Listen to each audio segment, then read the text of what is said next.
de Fall of Because qui avait été fondé par Justin Broderick en 82, ça nous rajeunit pas. Godflesh a été fondé en 88 par Justin Broderick et Ben Green, et c'est un groupe qui est considéré comme un des pionniers du métal industriel, aux côtés notamment des Américains de Ministry et des Allemands de KMFDM. Inspiré autant par Brian Eno que par Black Sabbath, par Killing Joke ou par Swans, le groupe sort 7 albums et une dizaine d'EP, dont certains sont encore considérés comme certains des albums de métal les plus lourds jamais sortis, et à leur tour, ces albums vont influencer des groupes très variés, Korn, Metallica, Fear Factory, Bluetooth Nord, les petits français que j'aime bien, et plein d'autres. Le groupe se dissout en 2002, un an après le départ de J.C. Green, et puis se reforme 8 ans plus tard pour un concert de retrouvailles au Hellfest en 2010. C'est avec un grand plaisir qu'on les accueille ce soir au 106. Hi guys. Hello. On considère que les fondateurs du métal industriel sont en gros Ministry, KMFDM et Godflesh. Est-ce que vous avez été en contact avec les membres de Ministry et de KMFDM, et est-ce que d'après vous il y a un état d'esprit commun à la scène industrielle? It's considered that Ministry, KMFDM and Godflesh are among the very first bands of industrial metal. Have you been in contact with the members of Ministry or KMFDF? DM, sorry, and do you think there's a common spirit behind the industrial metal scene? I mean, when we initially formed, we didn't even really think of ourselves as industrial metal was a press-created term. We didn't really. We were just, as far as we were concerned, we were just playing rock music that was influenced or informed by both early proper industrial music and the excesses of heavy metal, you know, and even things like hip hop and stuff. So we never really ever once considered ourselves. Industrial metal is a press term.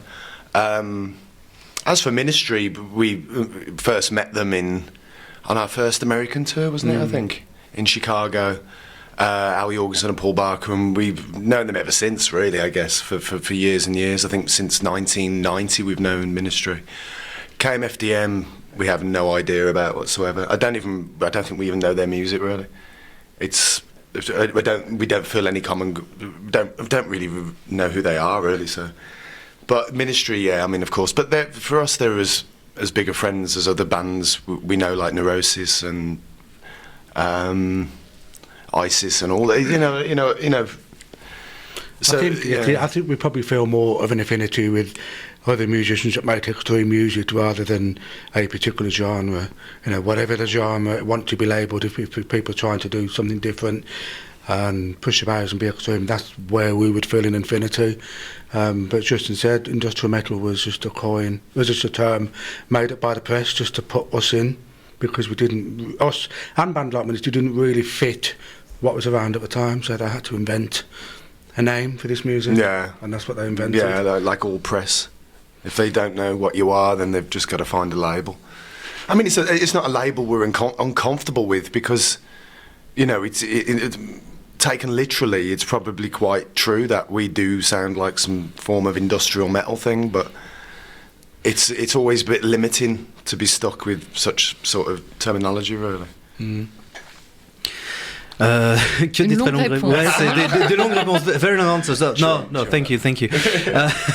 Le groupe à la base était formé sans penser en termes de metal indus, qui est un terme qui a plutôt été créé par la presse pour réussir à mettre une étiquette.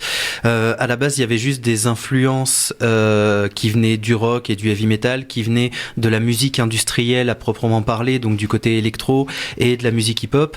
KMFDM, les Godflesh avouent qu'ils n'ont pas trop d'idées de ce à quoi ça peut ressembler. En revanche, les Ministry, ils les ont rencontrés depuis leur première tournée nord-américaine à Chicago aux alentours dans les années 90. Leurs plus grands amis sont plutôt dans des groupes qui ne se revendiquent pas du genre industriel, qui créent plutôt leur propre genre, qui font des choses qui sont différentes, qui sont pas forcément aussi facilement étiquetables, et notamment Neurosis et Isis qui sont cités. L'industriel étant vraiment un terme créé par la presse, étant donné qu'à l'époque la musique qu'ils faisaient ne collait pas aux standard de l'époque. C'est pas un terme avec lequel ils ont un problème particulier, étant donné que si on le prend littéralement, c'est ça colle relativement bien au style, mais pour eux c'est un terme qui est quand même plutôt limitant. Alors même s'il s'agit d'une dénomination créée par des journalistes, qu'est-ce qui reste de cette scène métal industrielle? Comment est-ce qu'elle a évolué selon vous, Godflesh, entre sa genèse au milieu des années 80 et puis aujourd'hui, les années 2010? How, according to you, how did the industrial metal scene evolve from its creation in the mid-80s to today, and what is left, according to you, of the indus metal scene? I think, again, because it's a press coined term, I still think we don't know or recognise what it really is. We don't. It's not like we're in a gang of bands who play industrial metal. You know what I mean? It's like we just don't. Yeah, I mean, I guess it's just something we don't even really recognise. I don't know what that scene is now. I didn't even know what it was then, and I didn't know what it was when we were lumped in with it, really. And for me, I don't know. I think for us, it's just we still feel like we're just playing an excessive, reductionist, extreme version of some form of bastardised rock music. You know, it's just like, yeah. I mean, it was definitely influenced by. For us, like I was saying previously, like real industrial bands like Throbbing Gristle, SPK, Whitehouse. That scene is a huge part of Godflesh's sound. But when the Americans caught on to so-called industrial music and turned it into a form of dance music, it's not something we had any interest in whatsoever. And I mean, even though we did a record like Slave State, which had like acid house samples and stuff, it was informed by probably the acid house scene at the time, or if you use hip hop beats, it was purely about hip hop and about using the weight of those sort of rhythms. Yeah, I mean, I guess what I'm trying to say is we're not a part of that scene, really. Or we don't feel like we. No, as I said, I think we feel more affinity with any kind of music that's just trying to be different, trying to be extreme in any way. And like any band, you just take things that you like and maybe try to make something new. But putting with all these bands, yeah, it can work to your favour to some degree, but then it can also work against you because we are not. What the perceived thing about industrial metal is, we don't have that sort of attitude or mentality in any way. This is it. I mean, if we were to cite major influences on the band, I don't know, like people like Killing Joke, Swans, Public Enemy, Led Zeppelin, Black Sabbath, Birthday Party, Throbbing Gristle. Did I just say that? Probably did. Most of the first records by these people, I mean, we wouldn't even know if any of these people are even considered. Some of these people would be considered industrial music, but I mean, for me, what we were doing is just continuing the legacy of post-punk almost, and I think that's I think following in the tradition of bands like Killing Joke. And when Killing Joke first come around, people in 1979, 1980, people did not know what that music was at all. It was so advanced. It was using a language that people could only somewhat partially identify with because it was something beyond the usual conventions of what rock music had been perceived as or should have been by that point, by mixing things like dub reggae style vocals with echo and delay with really minimal reduced guitar parts and things like tribal drums. We feel more of a kinship with the bands from that period. I think Killing Joke, Public Image Limited, Swans, Joy Division even, and very little to do with metal really as well in a way, because we've never been metal guys. We come from essentially Ben comes from a music background, I come from initially a punk background, so for me we're still playing punk music to some extent. And do you think there are some bands that kind of take the continuity of what you have continued yourselves? Not at all. You think so? Not at all, no. We've influenced bands, many bands that are mostly metal bands generally, I think, and that can be pretty wide. That can be from corporate people like Korn all the way through to Fear Factory and even things Meshuggah and stuff like that. You know, who are all tasteful in one way or another, I guess. But we don't. I wouldn't know if there's anyone who's continuing like doing. I wouldn't even want to know if someone's trying to do what we do. Encore une longue réponse. On va commencer à s'y habituer. Hein. I don't want to sound really arrogant. Supremely arrogant statement. En fait, ils sont pas vraiment au courant de ce que pourrait être la scène metal indus. Il n'y a pas de gang, de groupe vraiment à ce niveau-là. Et les Godflesh au départ ne savaient encore une fois même pas ce qu'ils jouaient exactement quand ils ont commencé. Pour eux, ce qu'ils jouent, c'est plutôt une sorte de version excessive et plus extrême d'un rock un peu bâtard qui s'est influencé du côté de l'industriel, notamment SPK, Throbbing Gristle, etc.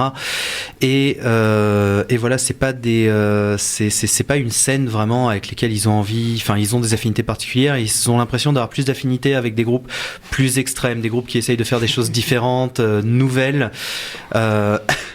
Et leurs plus grandes influences sont du côté de Killing Joke, de Swans, de Led Zeppelin, Black Sabbath, Public Enemy. Il y en a eu beaucoup qui ont été cités. Et certains de ces gens aussi, quand ils ont sorti leurs premiers albums, l'exemple de Killing Joke a été beaucoup développé. Quand ils ont sorti leurs premiers albums, on ne savait pas exactement comment les considérer. Ils amenaient un nouveau langage, etc. Dans leur tête, les Godflesh ne sont pas des métalleux. Ils ont plus l'impression de reprendre le leg du post-punk et de continuer dans cette voie-là. Ils sont conscients d'avoir influencé énormément de groupes plutôt dans le métal, dans des styles relativement larges. Ça va de Korn à Fear Factory en passant par Meshuggah, mais ils n'ont pas vraiment l'impression que maintenant il y a une continuité de ce qu'ils ont fait là-dedans. Et comme le dit Justin, peut-être qu'ils n'ont même pas envie de savoir s'il y a vraiment une continuité à ce niveau-là. Une question. Voilà. Et ce qui m'intéresse du coup, c'est vrai qu'on a cité une partie des groupes qui ont été influencés après par Godflesh. Est-ce qu'ils font partie des groupes que les membres de Godflesh écoutent couramment dans le métal? As you were saying, many bands, especially in metal, were influenced by your music. We talked about Fear Factory, Meshuggah, Korn. We can also quote ISIS, Bloodhouse Nord, if you know them. Oh yeah, Bloodhouse Nord are great actually. Do you listen to these bands on a regular basis now? I listen to some of this stuff. Yeah, I mean, I really like Meshuggah. I like some Bloodhouse Nord that I've heard as well. Yeah.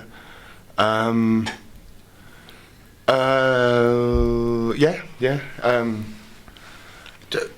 The first Korn album has got some quite nice moments on it at that period, I think.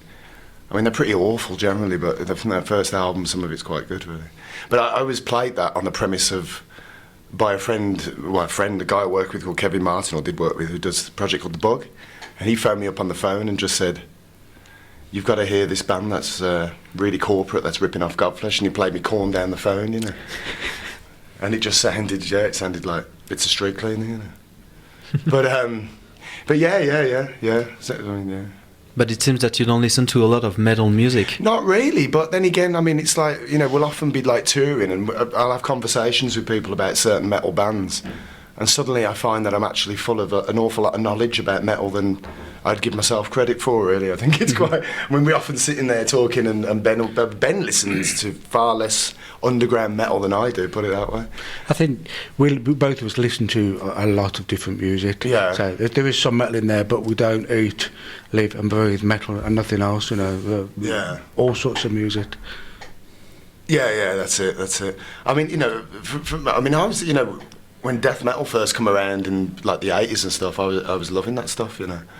And I still search out extreme music, you know, for definite, as much as I'd search out a great pop record or a great electronic record or you know, anything, or a great ambient record, or as much as anything, you know. It's like we just absolutely love music. I guess that's it, really. But we do play a very niche, extreme form of music. So I guess, you know, what comes with that territory is obviously a whole thing in itself. I guess it's like, yeah. Ils écoutent effectivement certains des groupes qu'ils ont influencés. Ils adorent notamment Meshuggah, ils aiment beaucoup Bluetooth Nord, les tout premiers albums de Korn.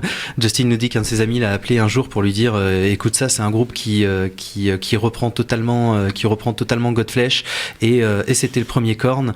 Et ils se rendent compte qu'en fait, ils n'ont pas une énorme culture dans le métal de manière générale, mais plutôt dans des trucs relativement extrêmes. Justin aime beaucoup écouter des trucs vraiment extrêmes. Beaucoup de musiques différentes qui sont écoutées quand même par les membres de Godflesh, des musiques de tous les genres, avec une recherche en partie de musique relativement extrême, de la même façon qu'ils vont rechercher d'autres grandes choses dans d'autres styles, comme la pop, comme le hip-hop, comme pas mal de choses. Ils ont conscience de jouer une sorte de musique de niche, entre guillemets, une musique très, très extrême, mais ils s'influencent quand même de la musique dans sa globalité. Vous avez refondé Godflesh il y a 3 ans maintenant pour un premier concert au Hellfest en 2010. Est-ce que cette date fait écho dans vos esprits? Comment vous êtes-vous senti quand vous êtes monté sur scène après 8 ans d'absence? Godflesh came back in 2010 with a first show at the Hellfest. In 2010, what do you remember from this show? How did it feel to go on stage after 8 years? It was a complete disaster. We thought we'd never play again after that. But that was nothing to do with us. There were a lot of technical problems. The generator basically went down before we went on stage. Plus, we hadn't played for a while. We were nervous. It was a big crowd. But ultimately, I think we enjoyed, despite the problems, we enjoyed playing together again, which is why we continued to do so. And I think it was good to see a whole new generation of people coming to the shows as well. You know, it wasn't just people that saw us in the 90s. So that, you know, the fact that there were new people, new fans, new people interested in music, for us, made it worthwhile. And we thought, you know, despite the problems we had at Hellfest, I think we really enjoyed it. And yeah, I mean, this is it. I mean, it inspired us enough to play. The next show we did after that was in our hometown, Birmingham, at quite a legendary sort of festival, again called Supersonic, which is a lot more of an independent music festival and more eclectic than, even though Hellfest obviously is just a humongous metal festival basically, which was great to do our reunion show at. But we were meant to play an hour and 15 minutes or something. We played 30 minutes, and it just all went terribly wrong. Yeah, like Ben just said. But yeah, after that it was rectified, and then it reminded us of why we would and do dearly love doing this, you know. But yeah, it couldn't have been any funnier. Really. Le premier concert était un désastre total. Ils ont pensé qu'ils joueraient plus jamais à cause de ça, notamment à cause de problèmes techniques et puis du fait qu'ils étaient rouillés, qu'ils n'avaient pas joué depuis quelques temps. Mais ils ont adoré jouer quand même au Hellfest ce concert-là. Ils en ont gardé des très bons souvenirs, notamment parce que toute une nouvelle génération venait et qu'apparemment le nom de Godflesh avait pu se répandre plus globalement dans le monde. En tout cas, ça les a inspirés assez pour remonter sur scène, puisqu'ils sont remontés sur scène pas longtemps après au Supersonic Festival à Birmingham, dans leur ville, qui est un festival plus éclectique dans lequel ils ont pu un peu plus s'exprimer comme ils voulaient, puisqu'ils ont pu rectifier un peu le tir, et puis le Hellfest leur a rappelé vraiment pourquoi ils adoraient faire de la musique et l'interpréter sur scène. Le prochain album de Godflesh devrait s'intituler A World Lit Only by Fire et devrait sortir au mois de novembre prochain. De ce que j'ai lu sur le web, Justin dit ce sera un disque similaire au premier album, brutal, puissant, minimal. Où est-ce qu'on en est de ce projet, de ce prochain album? Godflesh's new album should be entitled A World Lit Only by Fire, and it should be out in November. Oh, yeah. Maybe we have read that it would maybe be out in November. Yeah, that's my fault actually. Of course, I said it'll be out in November, no problem. November 2015, I think. That won't happen either. No, it will be at this rate. If we were extremely lucky, it would be November, but I think it will probably now be February, March next year, which is 2014. Yeah. So I think that, to be realistic, yeah, I imagine that will be the date. But it is actually happening. Yeah, I mean, we have half of the material, so we're pretty close to committing. Okay. You said that it would be quite similar to the first album? Yeah, I think probably the first first albums, maybe? First two or three, yeah. Okay, you want to come back to your roots in a way? I just think like the way we're playing these shows, I think we feel like very pure about what we're doing and honouring the initial intentions, you know, what we originally set out to do, which I think like most bands and musicians and all the rest of it, by the time you get onto your fourth album, there's somewhat of a dilution going on to what you initially tried to achieve, whether it, you know, for good or for bad, really. But no, we're not just harking, like trying to just. It will definitely sound progressive, and it probably won't sound like any of the other records we've made, but it will have the minimalism of the first few records. I think that's what we mean. It won't sound like the first few records. Yeah. It'll be more the spirit of those. Obviously, you know, when you make records over the years, you change as people, you change as musicians, you progress, you develop, you change, you take other styles on. But I think having had a break from it and come back to it, it seems that we've gone straight back into what the essence of it was originally, and that's why it feels good. Yeah, that's it. Yeah, you hit the nail on the head. It's getting straight back to the core of what this is all about, you know. And I think having the break from it has probably even more inspired that, you know. And it's like refocusing, and obviously, you know, we're somewhat older, just a little. And wiser. And wiser, of course, comes and mature, in inverted commas. Not mature. So it's going to be a really interesting record, and it's extremely minimal, very, very brutal. A fairly unforgiving record, really, I think. But yeah, it's going to be a very interesting record. This, I think. Are you going to play some of the songs from this future record tonight? Oh my God, no! We probably won't play any songs. I imagine we won't play a single song from this record until the record is released. I don't think we'll even play it just before. We're not one of them bands, really, I think. Ok. L'album sortira peut-être en novembre 2015, désolé pour les fans, hein, on vient d'apprendre ça. Apparemment ce sera plutôt vers février ou mars de l'an prochain pour être un peu plus réaliste. Ce sera relativement similaire aux premiers albums et similaire à ce qui se passe dans les shows, c'est-à-dire que ça reviendra aux intentions originelles, on va dire. La plupart des groupes, d'après Justin, diluent un petit peu leur intention après 3 ou 4 albums. Du côté de Godflesh, le fait d'avoir un break, ça a permis aussi de revenir à l'essence et au cœur du son. Alors oui, ça sonnera peut-être plus progressif que les premiers albums, mais ça reviendra aussi à un minimalisme et à un côté droit au but, entre guillemets, caractéristique de ce qu'on pouvait entendre déjà sur les premiers albums. Et si on lui demandait s'il allait jouer des nouveaux morceaux, eh bien non, ce sera pas tout de suite. Non, pas de nouveaux morceaux. Les nouveaux morceaux seront pas joués sur scène tant que l'album ne sera pas sorti.